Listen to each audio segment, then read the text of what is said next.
Hello guys! Ang skin type niyo ba ay normal or dry skin? O kaya sensitive or oily skin? Itong product review na ito ay para sa inyo.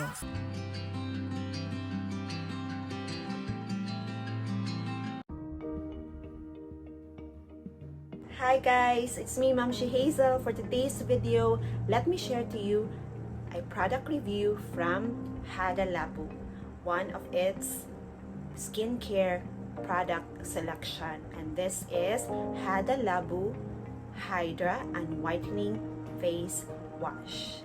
I'm very happy to share this product review to you guys because I am personally using Hada Labo products. Proven and tested ko na po ang kalidad ng kanilang mga produkto. Hada Labo is 100% highly recommended. At ito na nga po, isi-share ko sa inyo ang Hada Labo Hydra and Whitening Face Wash. Ito po siya guys. Meron akong na-consume na isang bottle nito na purchase ko last January of this year. And take note, almost 1 year mo siya makukonsume ang ganito kalaki na face wash.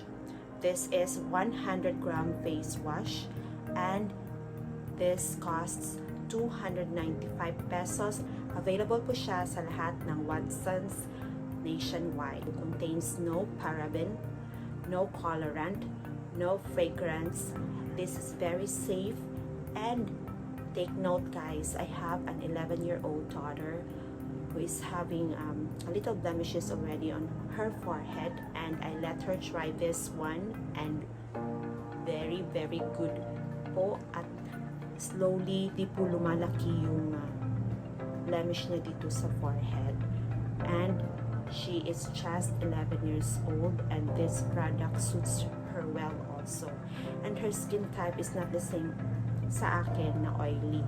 Dry po ang skin type niya. Pero kasi maybe malapit na siyang magkaroon ng kanyang menstruation, kaya lumalabas na po yung pakonti-konti nga mga blemishes sa forehead niya.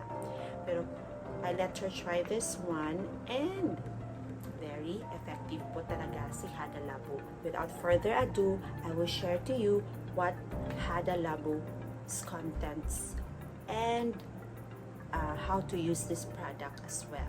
Hada Labo Hydra and Whitening Face Wash contains a brown algae extract.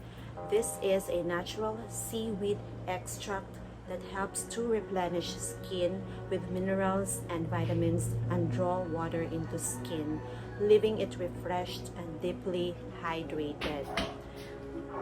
And it has Resveratrol. This is a natural grape extract which is high in antioxidant, helps to brighten skin tone and enhance skin fairness. And guys, as you can see, it has super hyaluronic acid. And what is this super hyaluronic acid?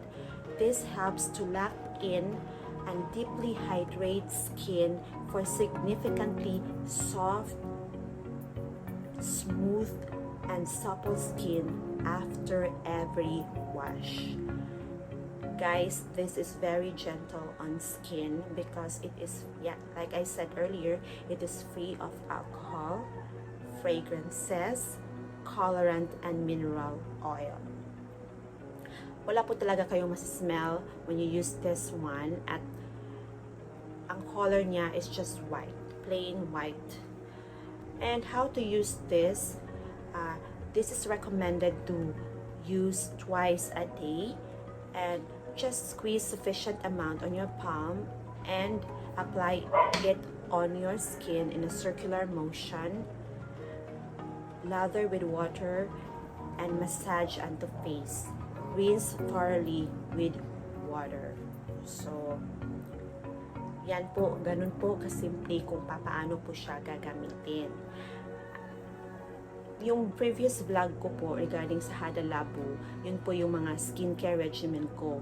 Minention ko po yung facial wash na ginamit ko. Hindi po yung Hada Labo na ito, yung ibang brand, ibang product nila. Pero Hada Labo din po yun siya, pero naubos ko na po. Kaya bumili ako ng new one.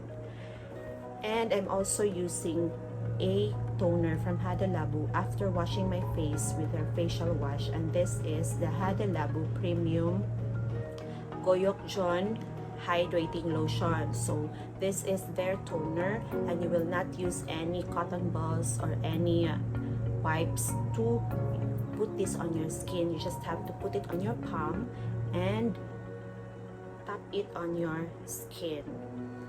No need for any cotton balls when you use this one. And that's about it, guys. This is Hada Labo Hydra and Whitening Face Wash in 100 grams, and is made from Japan, and the expiry is shown here on top of the back label, and you can purchase this any Watson stores nationwide. So thank you for watching, guys. I hope this video is very informative to you and you enjoyed watching this video. For those who have not yet subscribed to our channel, Momshie Hazel, please like and subscribe to our channel and click the notification bell for you to be updated on my next videos. Keep safe and healthy, everyone. Thank you for watching. God bless us all. See you in my next video.